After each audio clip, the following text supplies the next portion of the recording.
the bang, we the bang, we the bang, we the bang.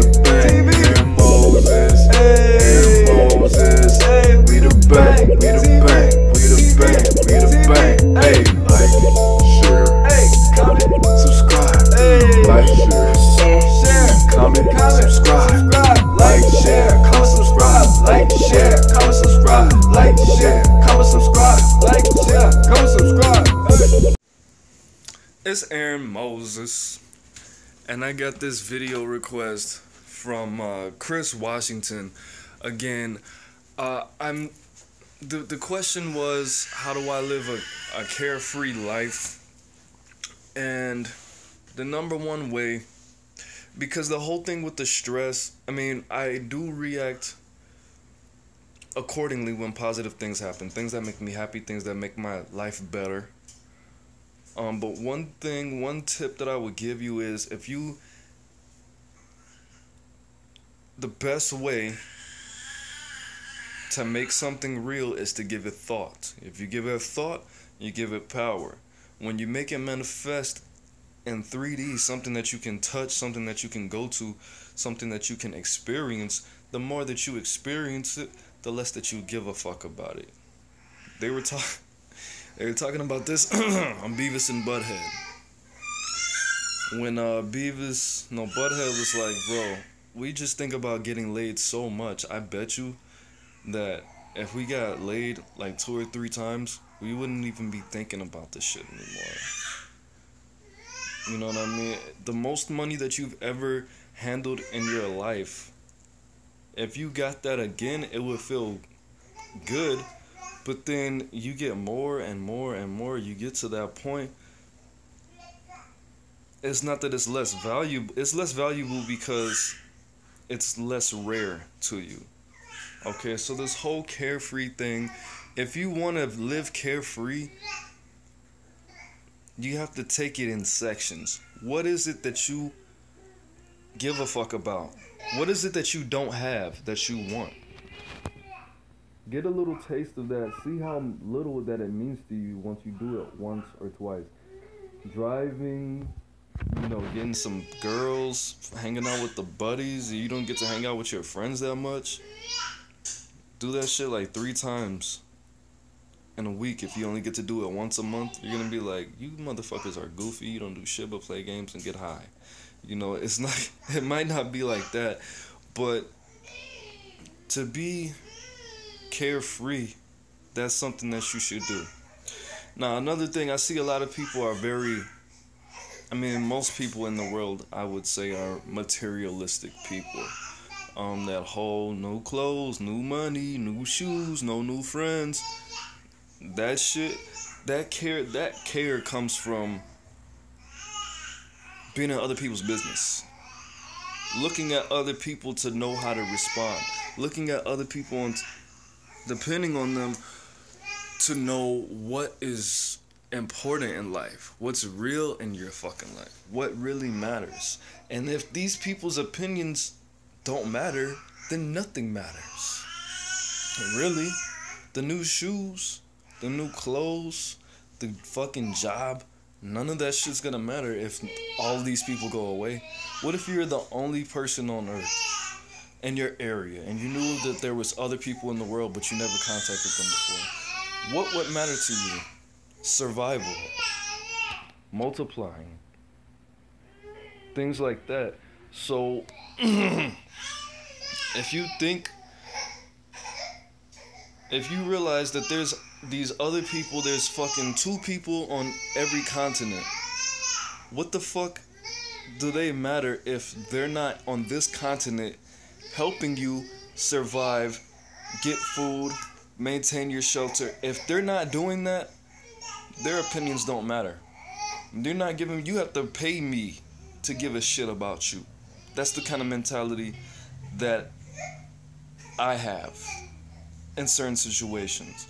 As far as how I dress, how I walk, how I talk, my mannerisms, how much I interact with people, how much I don't, how I carry myself. I'm not gonna sit around and care about what you think if you're not contributing to me any kind of value. You know what I mean? What separates you from a fucking ant on the ground? what really is the difference between you and everything else? Every animal contributes value, but you are a person. You are a consumer. You have a 50-50 chance of dying a fucking evil person. You don't fucking matter. You don't matter because you're not helping me, bro. You're not helping me. You're not doing shit to change the world in a positive way as far as I can see. If you're sitting around wanting me to care about what you think and adjust my fucking temperament and adjust my fucking lifestyle, no. You're not helping me. You're not helping anybody else. You're barely helping yourself with your destructive ass lifestyle choices. Alright? So that's another tool, that's another thought process that I use to stay carefree and not kicking my son in the chest. Another thing, I mean what the fuck? Boy, don't do that. The most extreme thing that I use to stay carefree is realizing that none of this shit's gonna matter because you're gonna die one day. This is all a learning lesson. This is all everything that you create. You give it thought, you give it power, you created it, it's yours, nobody's helping you with it, and we're all gonna fucking die one day. And nobody's gonna hold your hand when you're dying. Nobody's gonna hold your hand when you're dead. Nobody's gonna you're gonna be in a place, you're gonna be in a space where all this shit that you've been worrying about and caring about, all the girlfriends and all the friends that crossed you and all the clothes and all the Gucci and all the lit, that shit's gone, bro. And shit's gonna not matter one day. Just like they tell you, you need to stop worrying about that girl. In 5 years, you're not even gonna remember her last name. In 5 years, you're not even gonna remember how she looks in the face. Because her whole face is gonna change and you don't even remember what that bitch looked like before. I mean, now we have Instagram and Facebook, so that's a little different. But a lot of these things, you're not even gonna remember. I don't know what I didn't have breakfast yesterday, so that's not a good example. But a lot of these things that upset me, I realize that they're gonna make me laugh, happy one day. It's gonna be something that I can teach, give to somebody. And there were a lot of people that were stressing, that were on bullshit mentally, and they're dead now. And all the things that they worried about, it doesn't matter anymore. When I was 9 years old, my cousin died. And I was a very dark child. I made jokes about death all the time. Maybe that was just me telling me that this was gonna happen, and I just didn't know it subconsciously. But when I'm thinking, like, you're a 9-year-old. I only thought of death as, okay, only old people die, sick people die. No, this was a healthy 19-year-old student, mother, worker, and she just died out of nowhere. All these things that got taken away from me and introduced to my life, that take things from me constantly, that don't give back, that don't have any, that are all liabilities, I can't worry about it, bro. I mean, I honestly, like in my last video I told you, it was about how I direct and use my anger and depression and the chemicals in my brain to make certain things happen. It's just when I really sit down, when I'm really in Zen meditation, deep thinking mode, I get into a mental space where I remind myself constantly, none of this shit matters. I'm making this all up. This is just a dream. I'm just a piece of God's brain that's asleep right now because he smoked a blunt. And I'm just making this is all imaginary. None of this matters. None of these fucking people matter. I could play the game and pay bills and be angry, depressed, switching back and forth, making all kind of magics happen and paying shit that I don't know where the fucking money came from. But at the end of the day, death doesn't fucking fuck with me. I'm not afraid to die. I have other things going on that prevent me from taking that trip, but other than that, it's just the love for the game. What's really keeping me here? What's really keeping me from just dying, honestly? Just the fact that this shit's kind of fun. I got some stuff to do. Some people kind of care about me a little bit. It'd be kind of cool not to die. I want to do some more shit. I want to learn some more shit. But death is a really big motivator. Death, knowing that none of this shit's gonna matter, and I'm not afraid to die. That is what keeps me stress-free, carefree. If anything happens, I'm not scared to die. And I'm not in control of it. It can happen anytime. This house can collapse. What really made me put me in this mental space is when I was in middle school, I always had dreams, not always, maybe 3 or 4 times. It happened twice in one night, the first time it happened. I would have dreams where I was in a casket. I would wake up in the dream and be in a casket, be black, and be hyperventilating. I wasn't hyperventilating. I was just breathing fast, having an anxiety attack, and it was just blackness all around me, and it scared the shit out of me, and I couldn't go to sleep. And when I tried to go to sleep again, it happened. And that really made me think about death, dying, religion, spirituality, and a little voice told me, this is what happens when you die. If you know my song called Dark, the chorus is, when we all die, we go to a place that's dark, but why? That is what that song is referring to. Because that shit scared the fuck out of me. And I consciously believed, this is what happens when people die. There's darkness that's fucked up. And it's basically like just being in a dark little space. You can't really move. You're just in the dark place, you know. And I really experience this almost every time I wake up.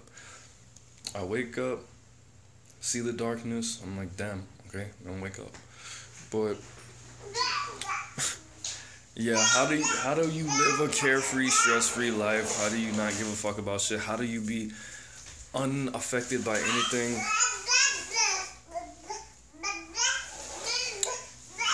Consciousness. Knowing that these people don't fucking matter because they don't help me. The only reason that I have all these cares and anxieties is because there's other people looking in, and they're gonna do something. They're gonna say something to hurt my feelings. They're gonna hurt me physically. They're gonna do these things to me. They're gonna shun me, and I'm not gonna have any potential friends or anything like that. Fuck that. They're not fucking giving you money. They're not teaching you. They're not giving you pussy. They're not helping you at all. So fuck what they think. That care is gone. All right? Realizing this is a choice that you have to make. These are the things that you're building. And we're all gonna fucking die one day. Have fucking fun. Talk with death. Learn that darkness. And just realize that if you die, everything's gonna be the fucking same. Or not. You don't know. You don't know if you're God or not, and if you die, you're just gonna be waking up from a fucking dream. Like, I think about these things, alright? A lot. So, that's it. That's how I do it, man. No stress, no cares, no nothing. If anything happens, press that button, man. Fuck it. So, like this video, subscribe to my channel, subscribe to this video, comment, like, share, comment, subscribe. AaroniMoses. Let me know what you think about this topic, this concept, these things that I'm discussing. What do you do to stay carefree, stress-free, hang loose, and keep yourself from fucking killing yourself because you have so many cares and stresses in your life? And the last thing I'm gonna say is, you're never gonna be carefree, because if you're carefree, that means you're stagnant. If you're stagnant, in my eyes, stagnation is the opposite of life. Death, you're growing. Life, you're growing. Stagnation, you're the same. So carefree, you're not going to be carefree. You're going to live a better life. You're going to live a higher vibrational life. You're going to have higher vibration cares and concerns in your life. You know, if you're broke, your care is surviving. getting out this neighborhood, not getting shot, having enough food. Okay, you win the lottery. Now you're a millionaire. Now you're a millionaire. Now your cares are, how am I gonna pay? I don't even know how much money I have anymore. I don't have time to count all the fucking money that we have, Karen. How the fuck? I don't remember writing all these motherfucking checks to charity. You know, you're gonna have high vibrational problems. You're gonna not be able to make the choice on which do you want to bring, the Benz out, the Corvette, the Porsche. You know, you're gonna have those kinds of problems. So it's never gonna be carefree. The only thing that you can do is detach yourself and to just rinse, wash, repeat these fucking steps, bro. That's all I got for you, man. I'm about to play with my son. Alright, it's motherfucking Moses. Jimmy Crackhorn. Look at him, he's getting cuter. He's getting cuter! And I'm getting crazier. Say break the law, Jimmy. Say it, bitch up. I'll fucking sledge it.